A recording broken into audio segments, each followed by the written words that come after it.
My best friend got into trouble at work, so I went to back her up. I'm her sister-in-law. If there's anything, talk to me directly. But before I could even finish introducing myself, a large hand pressed heavily against my head. At the same time, her brother's cool, detached voice sounded slowly beside my ear. I heard you're my wifey. Do you want me to make it official for you? It was 10 o'clock at night. I had just finished working overtime when I received a call from Jane Gu. Salma, I messed everything up. What should I do? She was sobbing on the other end, and I was speechless. Aren't you working in your own family's company? Even if something goes wrong, who could really blame you? But I'm scared Grandpa will find out. Then he won't let me go abroad. Jane cried even harder. She was a so-called wealthy heiress, yet life wasn't as free and easy as outsiders imagined. Her boyfriend was French, and she had always dreamed of settling in France. But her grandfather had vehemently refused. In the end, they compromised. Jane had to accomplish something at home before she could leave. He even promised to hand over the family's French branch for her to manage. Clearly, he still doted on her. What should I do, Salma? And said she's going to tell Grandpa about my mistake tomorrow. Jane was still sobbing. And was her direct superior, as well as the granddaughter-in-law favored by the Gu family's patriarch. This company had been co-founded by her grandfather and Anne's, so naturally the children of both families had grown up together. Listening to Jane's crying, I steeled myself. Are you at the office? I'll come find you. When she confirmed, I quickly flagged down a taxi. The moment I got in, regret swept over me, but I had already promised her. I had no choice but to ask, is your brother at the company? I tried to sound calm, but the way my manicured nails tapped nervously betrayed me. Jane paused, then said, no. Relieved, I exhaled, yet for some reason felt an odd sense of loss. Still, I forced myself to focus. Tell me clearly, what exactly happened? From her, I pieced together the whole story. Jane had been responsible for negotiating a project with another company. She had been working non-stop for more than 10 days. Thankfully, the deal had finally been settled yesterday, and she had reported everything to Anne and told her they would sign the contract together the next day. But the entire day, Anne was nowhere to be found. With no choice, Jane went alone, smiling, drinking, doing whatever it took, until she got the contract signed. But upon returning, she discovered the price had been written incorrectly, causing the company to lose over 800,000 yuan. When Anne found out, she didn't scold much. She merely sighed faintly. Didn't I tell you to wait for me? Why did you go alone, and make such a mistake? Jane explained that she had checked the documents the night before and found no issues. She had no idea how the error happened. And cut her off, eyes full of disappointment. Jane, I'm far too disappointed in you. Then she dismissed her. That was when Jane came crying to me. How could there be so many coincidences? My first thought was that this was Anne's doing. Yet Anne and Jane had no direct conflict of interest. I didn't dwell on it. Don't worry. Wait for me, I'm coming now. When I arrived downstairs at Jane's company, she was already waiting, looking like she was about to burst into tears again. What should I do, Salma? Don't worry. Just take me up with you. I tried to look composed, though my heart was pounding. We stepped into Anne's office. She was on the phone. With just a glance, she signaled us to stay silent. The aura I had worked up instantly deflated. Yes, thank you, Mr. Liu, for understanding. Tomorrow, I'll bring someone to re-sign the contract and apologize in person, Anne said before hanging up. Then she turned toward Jane. Why are you back again? Jane's face was mournful. And, I really know I was wrong. Please don't tell Grandpa. Anne frowned and was about to respond, when I stepped forward. I'm her sister-in-law. Whatever the matter is, you can deal with me. But before I could finish my declaration, a big hand pressed heavily on my head once again. At the same time, Jane's brother's cool voice rang beside my ear. I heard you're my wifey. Do you want me to make it official? I froze, then stiffly turned my head, only to see Jason Gu. He gave a cold, mocking laugh and looked toward Jane. Even someone like this you dare call for help? You really are hopeless. Jane cast me a resentful glance, as if blaming me for coming up with such a useless idea. And, however, ignored our little scene. Her eyes were fixed only on Jason. Jason, why are you here so late? She asked with obvious concern.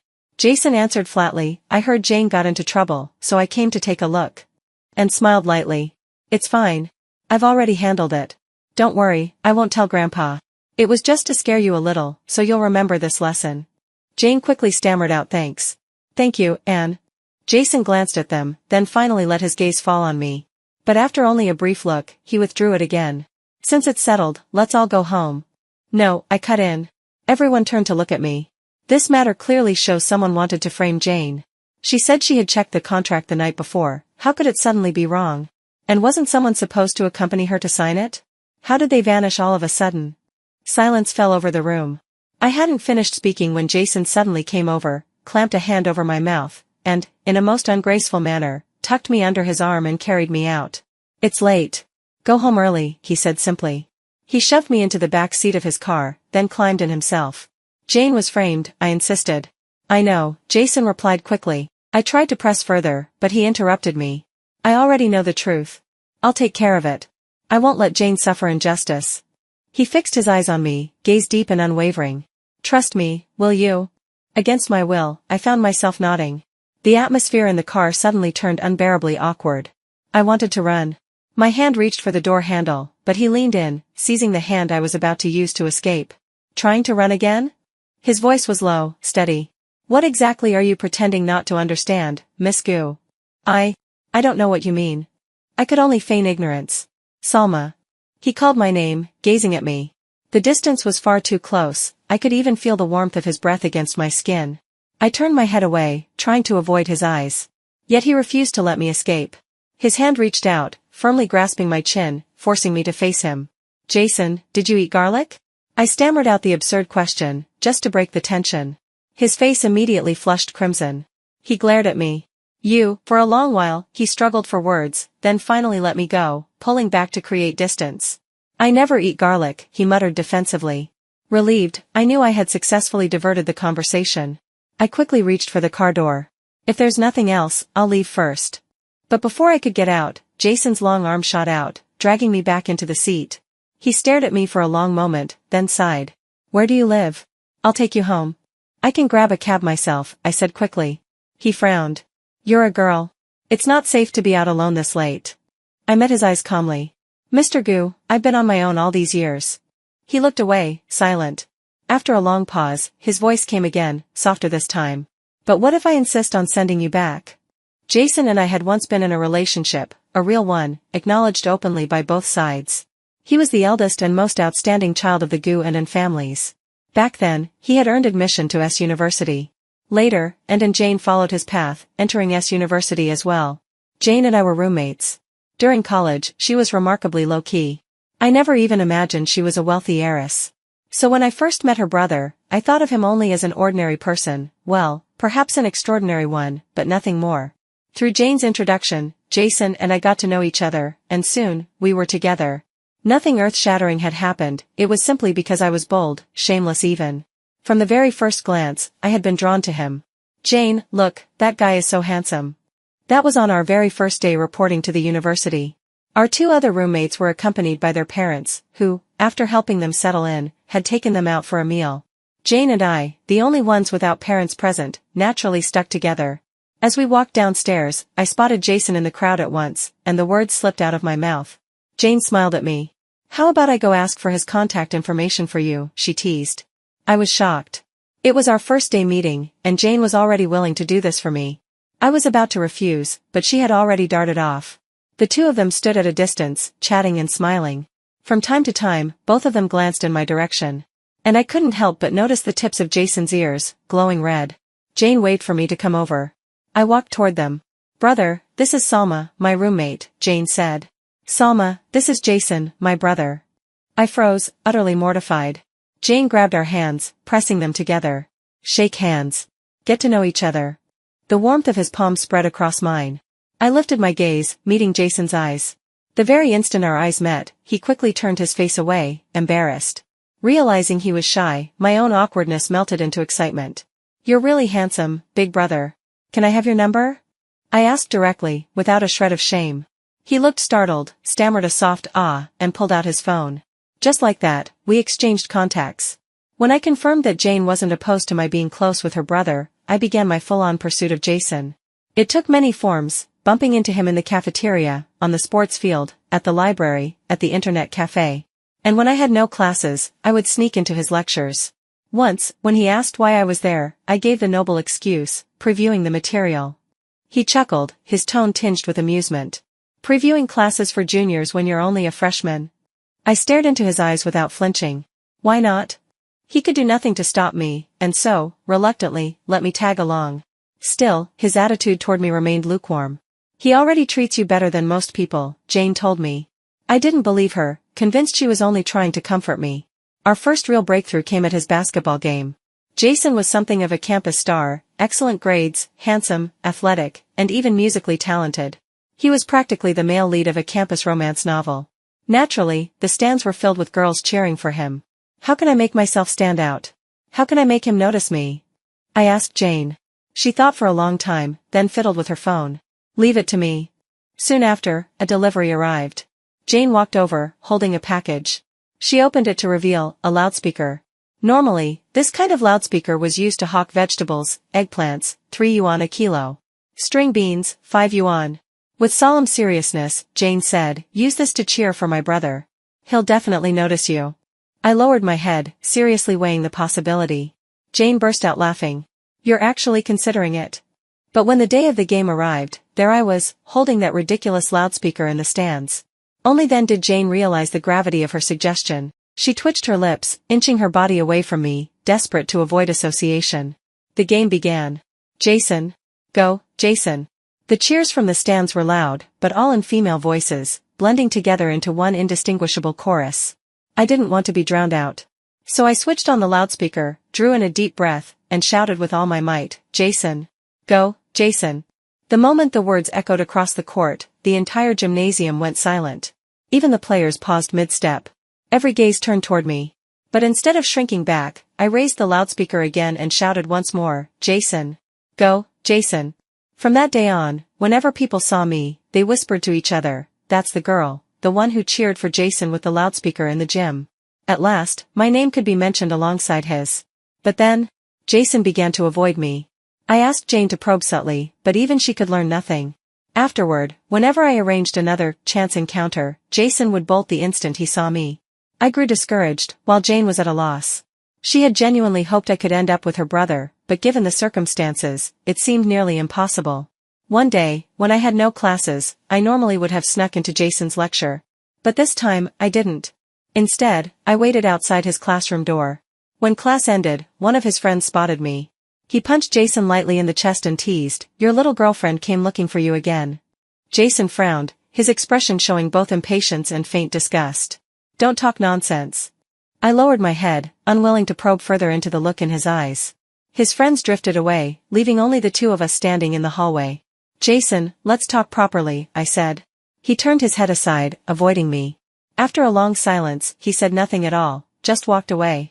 At the end of the corridor stood Anne. She looked at me with an assessing, mocking gaze before turning to catch up with Jason's steps. From that moment on, I began to give up on him. A twisted melon will never be sweet, I knew that truth well. I started avoiding Jason intentionally, while Jane quietly observed my reaction. She said nothing. I drifted in a haze of gloom for a long time. Unable to stand seeing me like that, Jane gathered some classmates and dragged me out to have fun. We went hiking and took lots of photos. That day, I wore a mint green dress, the very one Jason once praised me in, saying it looked beautiful on me. I posted those photos on my social media, including a few group shots. No sooner had I uploaded them than I received a notification, a like. From Jason. I didn't know what to make of it. All I felt was a heavy sadness pressing down on my chest. Quietly, I deleted the post. When Jane came to find me later, I put on my usual mask of indifference. My phone rang. Jane answered, it was Jason. She glanced at me but didn't leave the room, taking the call right in front of me. Though she hadn't turned on speaker mode, we were close enough that I could hear every word. Did Salma block me? Jason's voice came through, his very first question. Jane froze. What? Her post disappeared, he said. Jane didn't answer, only cast me a cautious glance. I smiled at her as if nothing were wrong, pretending I hadn't heard a thing. She smiled back, then walked away with the phone in hand. Silently, I pulled out my own phone and scrolled through my contacts, over and over. Jason clearly cared. Yet he was avoiding me. He didn't like me. A tangle of chaotic thoughts wrestled in my head, until I reached a conclusion, I liked Jason. But I refused to keep degrading myself as a lovesick fool. 2 weeks later, Jason finally sought me out for the first time. He asked me to meet him at a cafe near the university. It was a high-end place, the kind students rarely entered. Naturally, I assumed he didn't want anyone to see us together. That made me unhappy, but I went anyway. Because, as I'd said before, I liked him. I spent half the day in the dorm getting ready, but in the end, I chose the mint green dress again, the one he said looked good on me. When I arrived and sat down, I crossed my arms over my chest and stared at him without a word. Jason looked at me for a long while. Just as he was about to speak, I cut him off. I came here for one reason, to ask you one question. Do you like me or not? Jason froze. Salma, it's not that I don't like you. But back then, His expression told me he was about to make excuses, to dredge up the past. I didn't want to hear it. I interrupted again. Yes or no, Jason? Do you like me or not? He fell silent for a while, then called my name again. Salma. But before he could finish, I stood up, grabbed my bag, and turned to leave. Behind me, Jason rushed out after me. On the street, he caught my hand. I like you, Salma. Then why? I wanted to press him further. But Jason didn't give me the chance. He leaned down and kissed me. From that day on, our relationship was official. We even announced it publicly on social media. Our feelings were real, and everything between us went well, except for one flaw. Because of what happened at the cafe, we never truly had the chance to understand each other on a deeper level. And in the end, that was why we broke apart, parting on bad terms. I even spat harsh words at him, swearing I would never appear before him again. Now, sitting in the car beside him, I gave him no answer. He had already slid into the driver's seat and started the navigation. Where do you live? Jason asked again. I turned my face away and gave him my address. The car started. Neither of us spoke. The silence was so heavy, I could hear our breaths, the faint sound of his fingers tapping the steering wheel. Not until I stepped out did he finally speak. Why did you break up with me so suddenly back then? I looked at him and let out a bitter laugh. What else was I supposed to do, be your mistress? Without waiting for his reaction, I slammed the door and stormed off, making sure the loud bang conveyed my fury. Jason quickly opened his door and chased after me. He grabbed my wrist, but I yanked free. Goodbye, Jason. For a fleeting second, I felt disoriented. My heart thudded wildly in my chest. I still liked him. That was a fact I couldn't deny. But as I'd said before, I couldn't allow myself to think of him anymore. I could never be the other woman.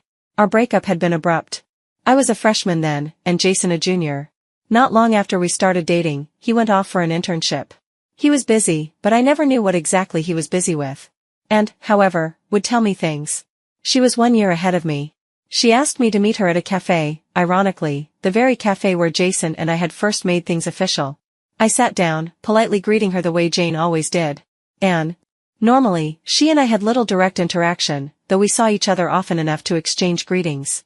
She nodded back, but her eyes were cold, detached, an expression I had never seen on her before. The Anne I knew had always seemed like a gentle older sister. That day, her look unsettled me.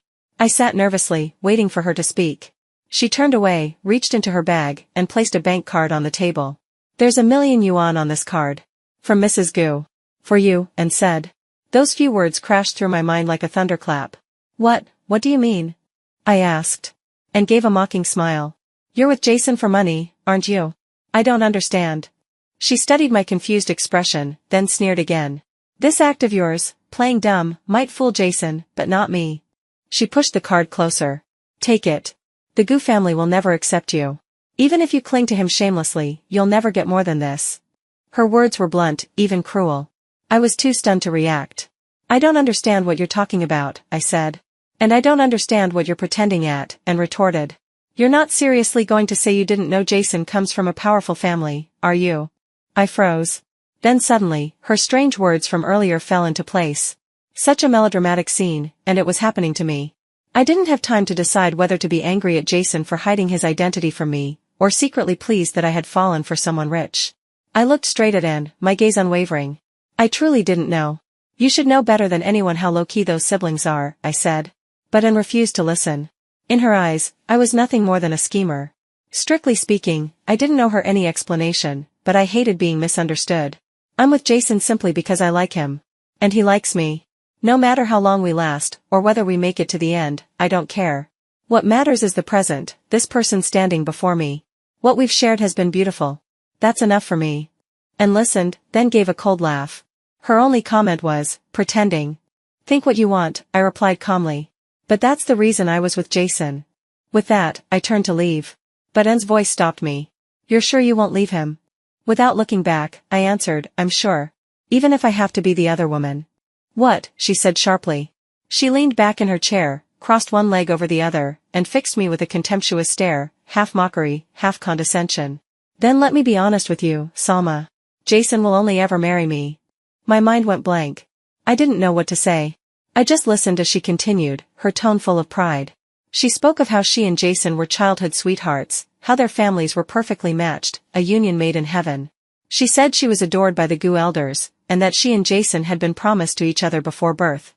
Suddenly, my earlier words felt laughable. I was overwhelmed, lost.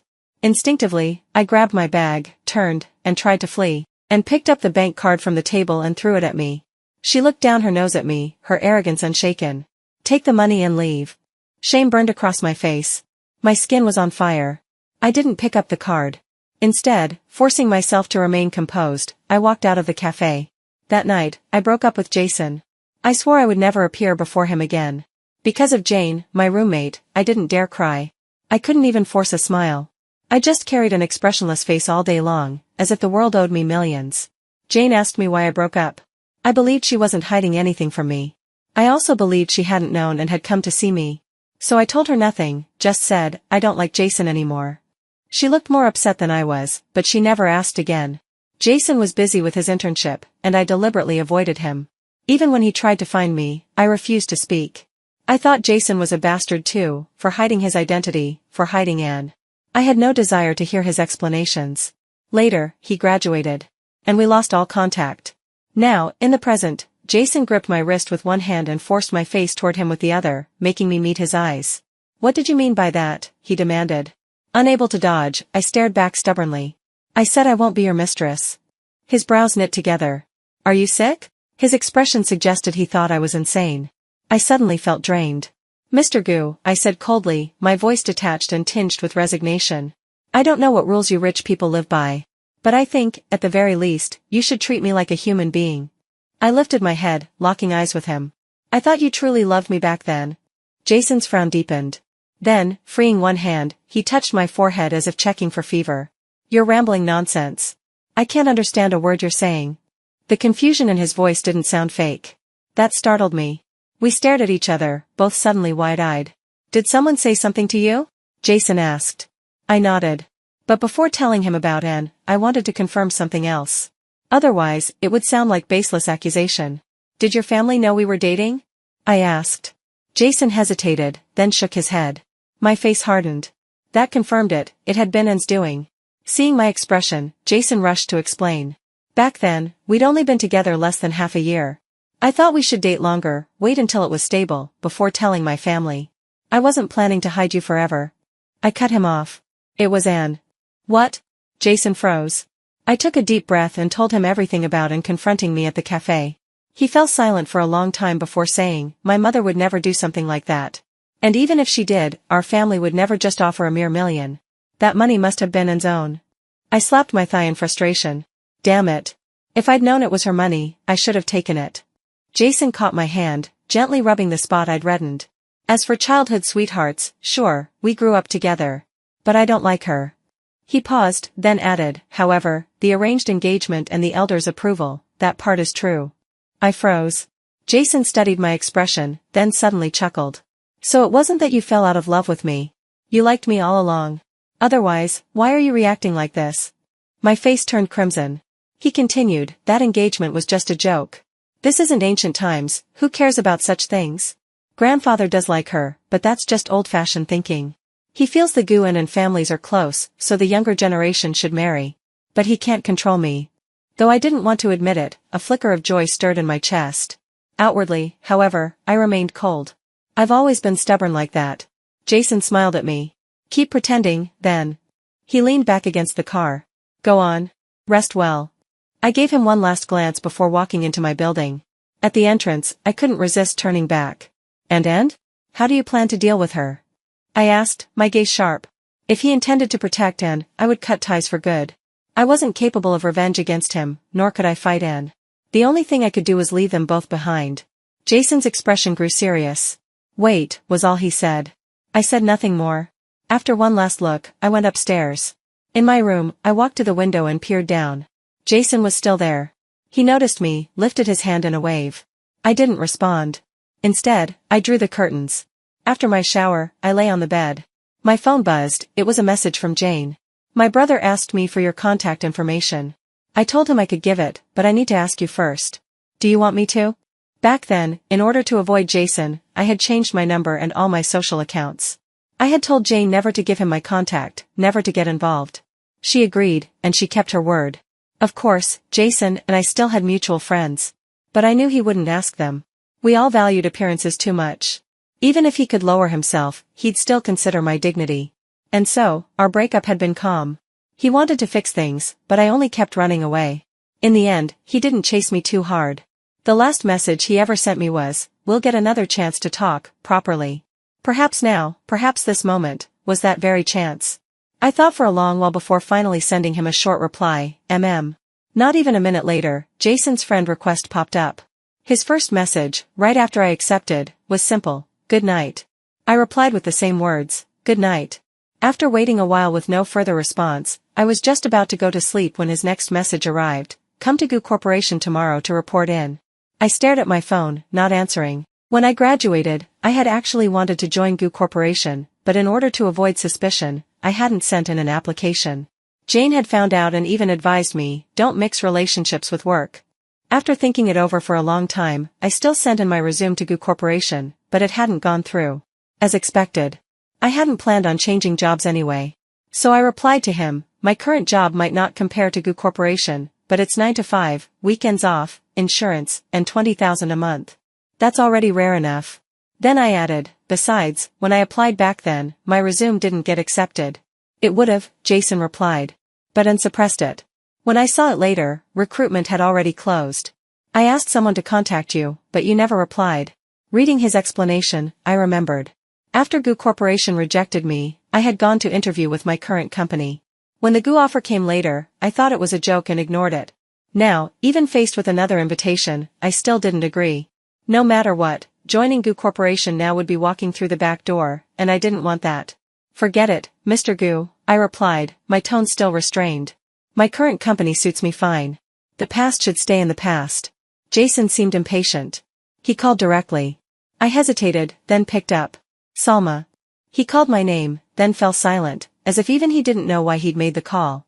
He knew I wouldn't go to GU Corporation. After a pause, he said softly, Salma, if there had never been and, wouldn't we already be married? I stared at my painted nails, silent for a while, then replied, Mr. GU, there are no ifs in this world. Jason's voice sounded heavy with disappointment. He hung up. That night, I couldn't sleep. The next day, I went to work as usual. Suddenly, my boss called me in. There was a new project, he said, and the client had specifically requested me. I took the folder, only to see 2 bold characters on the cover, GU Corporation. I immediately handed it back. Sorry, I can't take this one. My boss frowned and began to pressure me. I had no choice but to accept. In the adult world, there is no such thing as doing whatever you please. Just like how I wanted to keep my distance from Jason, yet he always found a way to pull me back. Just like how I hated Anne, yet there was nothing I could do about her. I was just an ordinary person, powerless against the two of them. So I pulled myself together and went to GU Corporation. The receptionist, as if expecting me, took me straight to the president's office. Mr. GU gave instructions, he wants to speak to you personally. I nodded and walked in. Before Jason could say anything, I spoke first. Mr. GU, we're only here to discuss work. Jason was momentarily choked off. All right, he said. Then, unwilling to give up, he added, but let's have dinner together tonight. I looked at him. For some reason, the tension inside me eased. I nodded. The project itself went smoothly. Originally, Jane had been supposed to handle the liaison with me. But Anne stepped in, claiming Jane lacked ability, that our relationship was too close and would harm the company's interests. Jason listened quietly, then after a pause, gave me a look. Then Anne will handle it. And accepted, satisfied, and left. Jane whispered to me on her way out, be careful of Anne. She likes my brother too.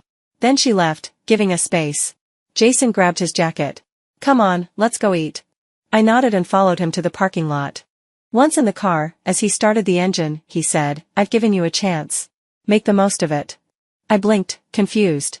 What chance? He turned his head toward me. A chance to deal with Anne. My mood soured. Do you think I'd stoop to petty revenge? Jason shook his head. Not you. Me. What? I asked in surprise. He started driving, eyes on the road. His voice was light. I can't let Anne stay in the company anymore. Forget about your resume, Just a few days ago, she deliberately altered Jane's contract, then swooped in to fix it herself. Hurting others while benefiting herself. Her mind isn't on work at all. But with grandfather protecting her, unless something big happens, she can't be pushed out easily. So you want to use me as the knife? I asked. I didn't like being used. He shook his head again. I know you. You wouldn't do something like that. I was puzzled. But and would, he added. She won't target you the way she did Jane. She'll trip you up in the details.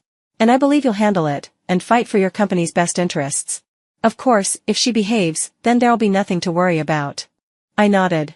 I understood his meaning. He wasn't asking me to strike in, only to do my part and stay sharp. Once the talk of work ended, the topic shifted to us. Salma, back then, we didn't fight. We just let someone stir things up between us. And so? I asked.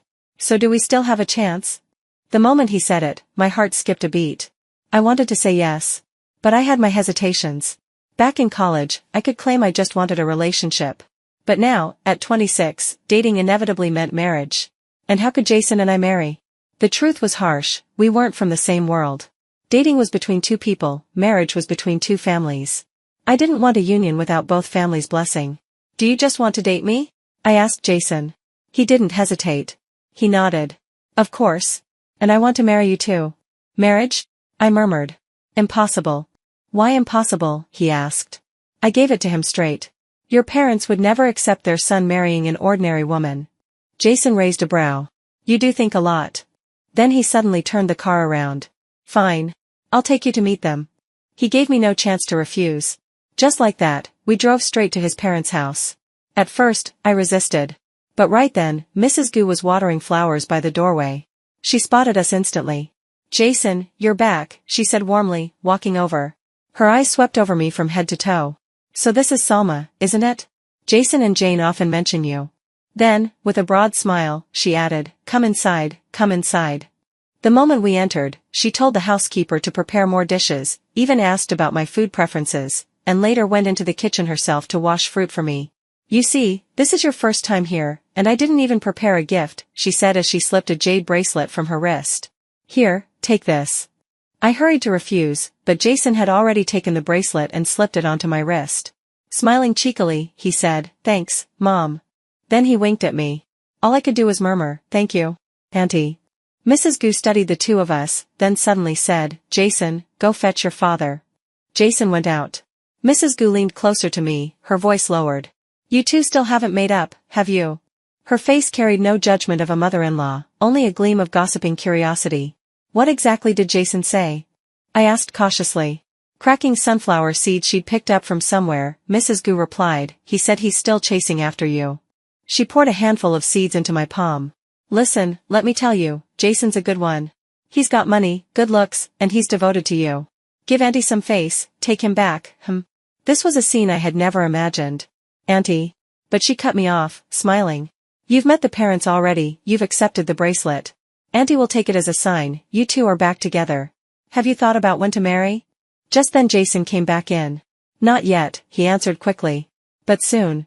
He jingled the car keys in his hand, signaling that he'd forgotten them earlier and had only come back to fetch them. I shot him a glare. He shrugged, then slipped out again. Mrs. Gu rolled her eyes at him and turned back to me. Don't mind him.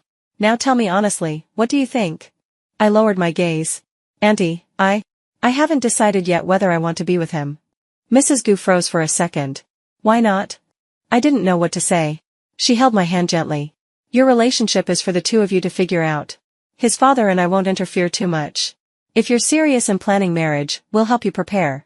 As for feelings, that's not something we can control.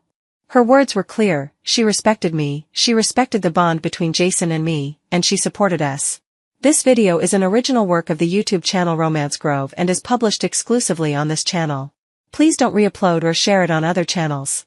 Mr. Gu was a quiet man, but I could see he was making an effort to talk to me. Jason's parents were nothing like what I had imagined. After dinner, Jason drove me home.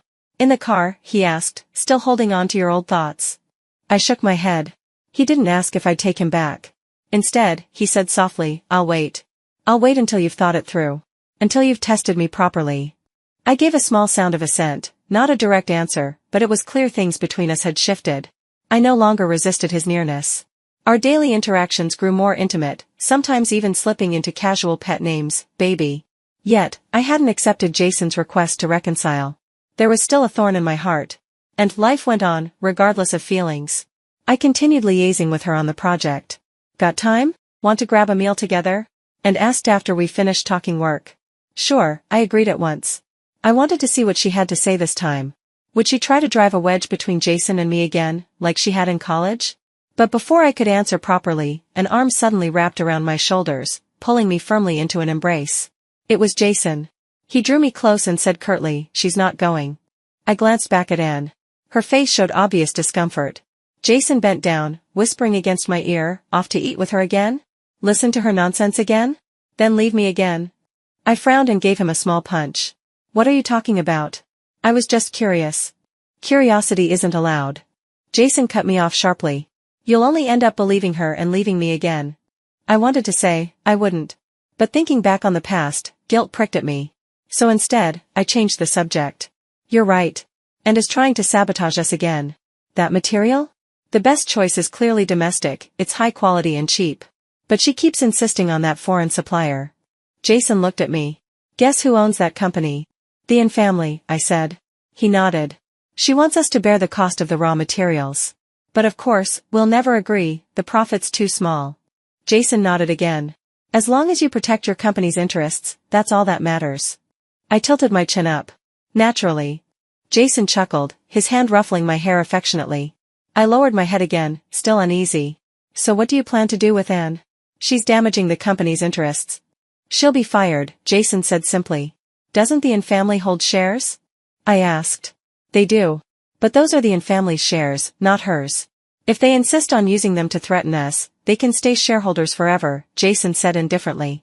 I nodded slowly. "Salma." Jason called my name. I looked up. "When Anne is dealt with, will you be with me?" His eyes were serious. I hesitated, then finally nodded. "I will. The only things holding me back were Anne, and your parents' opinion.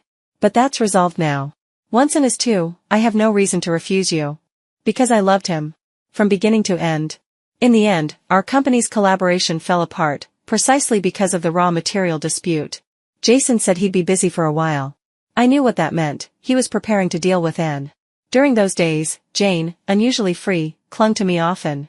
One evening after work, she dragged me shopping. Exhausted, I finally snapped, "Jane, I'm dead tired after a whole day at work. I can't walk anymore." She looked embarrassed. "But..." I fixed my eyes on her, waiting for the rest. "But my brother said, when he's not around, I need to keep you company. And, absolutely don't let Anne get close to you." Her choice of words struck me. Today, she hadn't called Anne sis. Why not call her that anymore? I asked lightly. Jane pouted. "I used to treat her like a sister. But she treated me like an idiot. That last contract mess? She set me up." Her indignation spilled out. When I didn't react much, she gaped at me. "You already knew, didn't you?" I nodded. "And you didn't tell me?" Jane pretended to be angry, punching me lightly. If I said it out loud, wouldn't it sound like I was trying to stir up trouble? I didn't reply. Instead, I asked, "What does your brother plan to do with Anne?" Jane shook her head. "Probably just kick her out of the company. But I doubt he'll make things too ugly with the Yin family. After all, the families have been close for generations." I nodded again. From an emotional standpoint, I was a little disappointed, but I could understand. Suddenly Jane grabbed my hand. "You should get back together with my brother. That's why he asked me to stay close to you, right?" She stuck out her tongue playfully. "See? You figured it out." I quickly changed the subject, steering us away from it. But in my heart, I knew, Jason and I needed a proper ending. After a month of busyness, Jason finally appeared. He asked me out to dinner, his hair carefully styled, wearing a tailored suit. "Showing off like a peacock," I teased. He arched a brow but, unusually, didn't argue back. "Get in the car. I'll take you to dinner," Jason said. He always seemed to have an obsession with meals together. I didn't dwell on it and got in. But when we arrived at the restaurant, I sensed something was off. Jason had taken me out to eat many times, but never to such a high-end place. Not because he was stingy, but because I had once told him that dining in restaurants like this made me feel pressured, that stepping in without full makeup felt like desecrating the place. From then on, he had rarely brought me anywhere like this. At the table, he casually bragged. "Not only did I kick Anne out of the company, I also exposed her misdeeds to the family. She's lost face completely. I even used it to pressure her into going abroad. After all, what she did couldn't see the light of day. I even reclaimed part of the in-family shares. Then, with an air of indifference, he added, if I said it was all for you, you probably wouldn't believe me. But most of it was. I knew what he wanted, not to boast of his sacrifices, but to hear me praise him. I smiled, lips curving. Well then, thank you, big brother. You're my favorite. Jason looked stunned, then let out a low laugh. What, don't know how to give compliments anymore? Back when you were chasing me, you never stopped. I used to say the same things. But now, when I say it, it just sounds strange. Probably because I'm older now, huh? I put on a hurt expression. No, Jason quickly denied it, flustered, about to explain, only to catch me secretly laughing. With a sigh, he let it go. When the meal was nearly over, I dabbed my lips with a napkin. Jason's gaze was unusually tense. Wait, he blurted. There's still dessert. He sounded both anxious and flustered. Soon after, the waiter arrived, carrying a small cake. When the waiter left, I stared at the cake in silence. I'd never liked sweets, and Jason knew that. I lifted my eyes at him, he was watching me nervously. Eat, he urged clumsily, words tumbling out. I lowered my head, picked up the fork, and stabbed the cake until it was a mess. Then, from within, I lifted out the ring hidden inside. Jason froze, caught red-handed. This cliché of a proposal, you actually thought of this? I teased, taking a napkin to wipe the cream off the ring before handing it back to him. Then I extended my hand toward him. While he was still stunned, I said softly, I do. Looking at the ring on my hand, I finally smiled. After all the storms, after all the doubts, I chose to trust again. Love isn't about wealth or promises, it's about two hearts daring to stay. This time, I'll hold Jason's hand and walk forward without fear.